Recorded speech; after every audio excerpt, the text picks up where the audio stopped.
for staying with us. I'm Casey Jones with your sports. Less than 2 weeks into the season, the Rattlers women's basketball team is making waves. Jasmine Grice was named MEAC Player of the Week for her latest performances.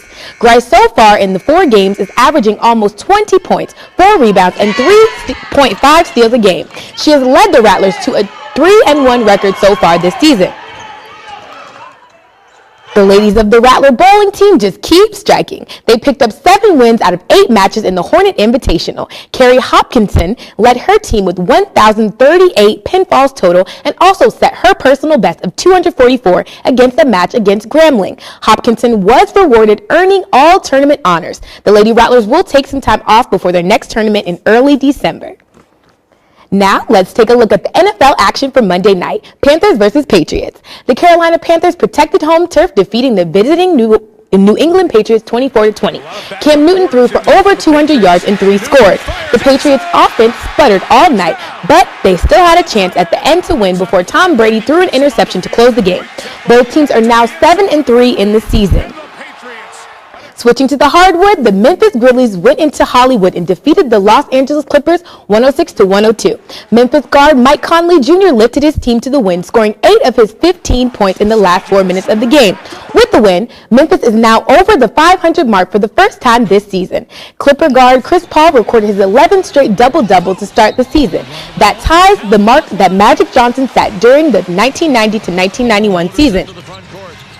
The defending champs hit the hard court again tonight as they host the Atlanta Hawks.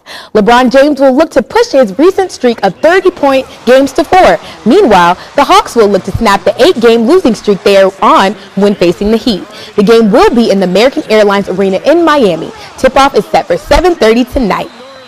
Now, taking it to the ice. It took an extra period and a shootout for the Calgary Flames to beat the hometown Winnipeg Jets 5-4. Winnipeg was down 4-3 all of the third period, but with 6 seconds left, the Jets were able to score to force an extra period. Flames rookie Sean Mohin scored his first NHL shootout attempt.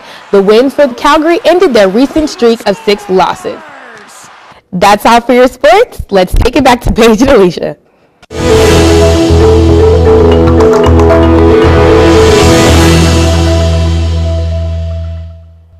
Welcome back. I'm Tyler Blount with your sports.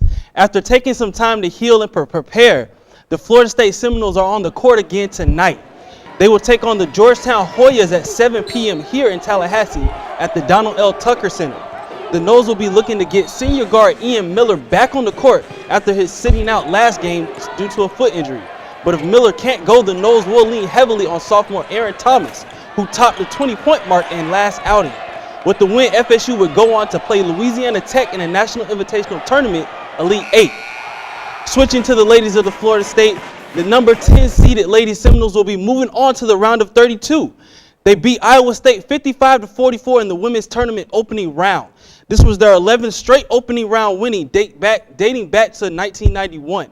Next for them will be a game against Stanford Lady Cardinal. Natasha Howard will be looking to lead her team again against a perennial powerhouse. Tip-off is set for 6:30 p.m. tonight. Switching to the men's bracket after a weekend of action, we are now down to the sweetest 16 teams left. In the South, the focus will shift to Memphis, Tennessee.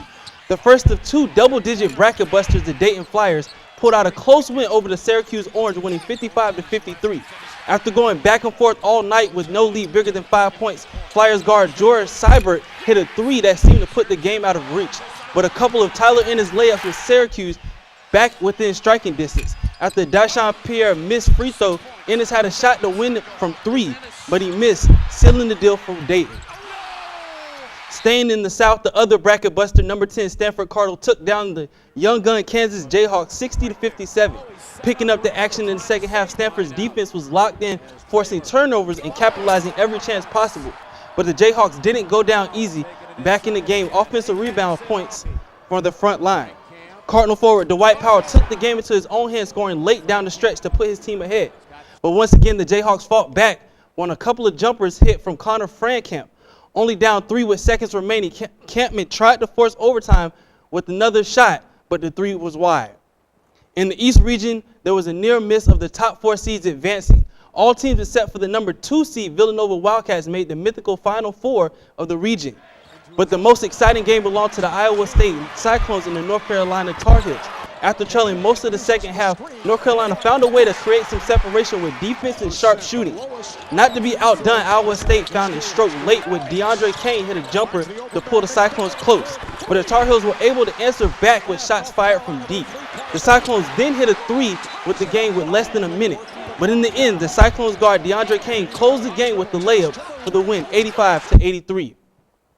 In the West, it was almost a near miss of the top seeds advancing. The NCAA fifth overall leading scorer, Doug McDermott's career ended on a sour note when his number 3 seeded Creighton Blue Jays lost by 30 to the Baylor Bears. Other than that, all top seeds advanced, easily winning by near double digits in each game. The regional semifinals and final game will be played in Anaheim, California. And finally, in the Midwest, the big shock of the tournament took place. Down early after the half, the Kentucky Wildcats sparked a comeback via a Julius Randle slam. That was followed by a run of Wildcat plays that pushed the Kentucky ahead of the number 1 seed, Wichita State. But the Shockers sparked their own run. Cleanthony Early went on a run by himself to get his team going. Then the Wildcats forward James Young answered back with his own run to propel his team. But late, Fran Van Fleet had a chance to win but missed his shot.